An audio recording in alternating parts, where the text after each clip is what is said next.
Uh, Good evening, ladies and gentlemen. On behalf of the London School of Economics Alumni Association, on behalf of IP Global, and on behalf of Mera Doc, I'd like to welcome all of you to this webinar.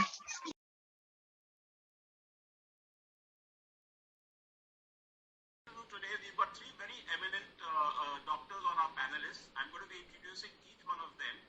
And then I'm going to be asking them to take on, maybe speak for about 10 to 15 minutes, talk on different aspects within the entire situation.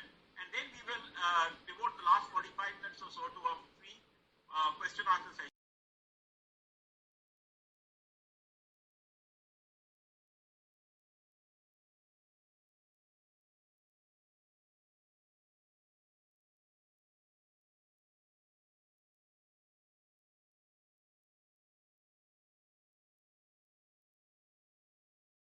If you had COVID and you want to take a subsequent vaccination, take it after 90 days. 90 days is what is recommended by the US CDC because they say that for those 90 days you are covered in any case, you have enough protection, and so wait 90 days. So if you had one vaccine dose, then you develop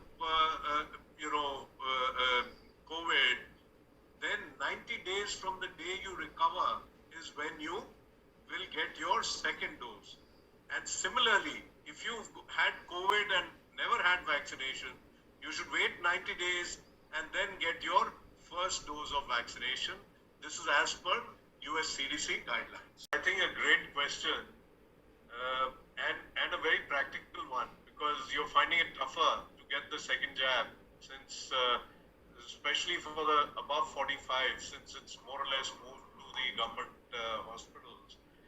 Now, and the answer to this is we don't know, especially in the context of Covaxin.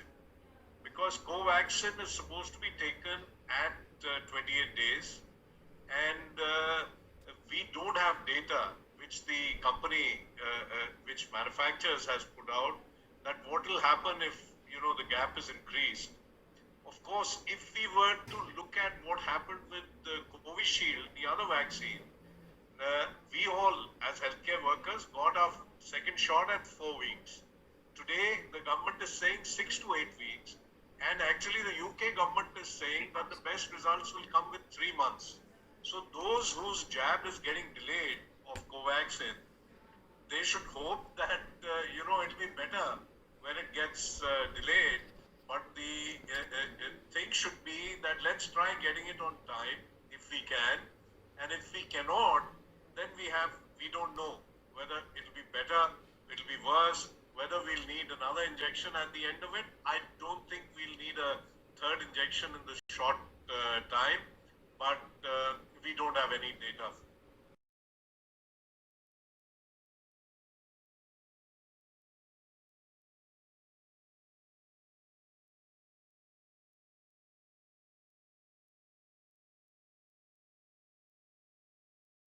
Using plasma, what are you using? You're using the antibodies that a patient has generated in response to a COVID infection.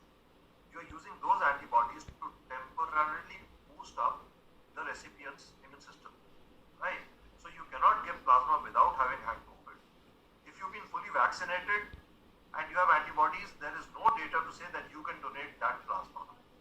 It has to be 4 weeks, minimum of 4 weeks after you've recovered from the COVID infection. That is when you can get your plasma assessed for antibodies and donate plasma.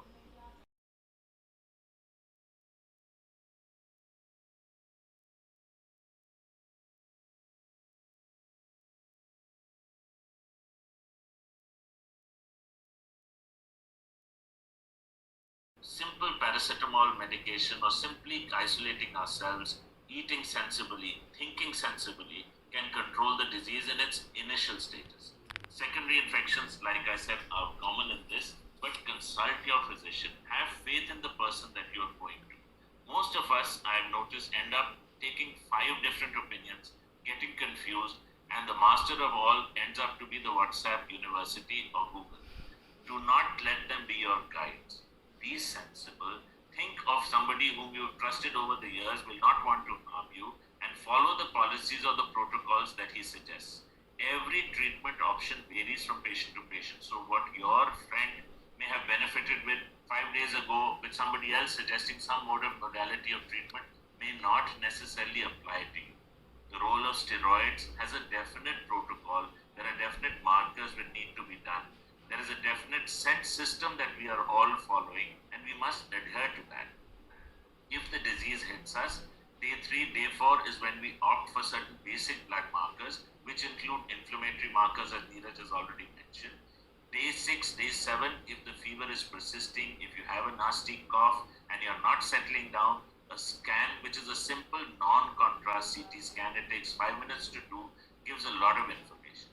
Again, indication for a scan earlier comes up when you have all the symptoms and your RT-PCR is negative and your physician is in confusion whether you actually have COVID or not. The recent ICMR guidelines, which have been released today itself, are now advocating a rapid antigen as a first priority rather than the RT-PCR. One reason for that is also that they want to take off the load from the labs. As Harsh mentioned, that there is such a huge volume of RT-PCR that is being done every day today. It is physically, humanly not possible to have accuracy of results 100% with such cases. So what the ICMR is now suggesting is that when there is a patient where you suspect with symptoms, he's a COVID suspect, you do a rapid antigen. If the rapid antigen is positive, which will be if the symptoms are due to COVID, then you can end up starting treatment without waiting for an RT-PCR. However, if the rapid antigen is negative, then you can opt for a second option as an RT-PCR to be confirmed about the disease. I would, on the other hand, suggest that if you are starting with symptoms, basic medication of taking anti-allergics or paracetamol or a small antibiotic should be started with right away. You don't have to wait to be told that you're COVID positive to isolate. Mask, go isolate, take basic measures and await your results so that you can discuss with your physician. There is also known as a term which is happy hypoxia. In youngsters that we are finding with this variant strain, the first week tends to be very happy-doing. You tend to improve, your symptoms tend to stabilize, you tend to go off guard, and it is by the 7th or the 8th day when the disease strikes in the bad way. So never let your guard off. Monitoring your oxygen saturation is not something that is going to harm you, but you do not need to do it by the hour. Even thrice a day, and more important, after walking for 5 minutes and checking your saturation will give you a correct level and a correct idea as to what is happening. If you find that there is a dip or a drop in your saturation, you use home measures first. You can lie prone, breathing becomes much easier, do breathing exercises. There is again a controversy among pulmonologists of using the nebulizer or using the inhaler, but a steroid bronchodilator as an inhaler or as a nebulizer I found most useful in my patients with mild or moderate disease. It does not allow them to reach a level where severity worsens.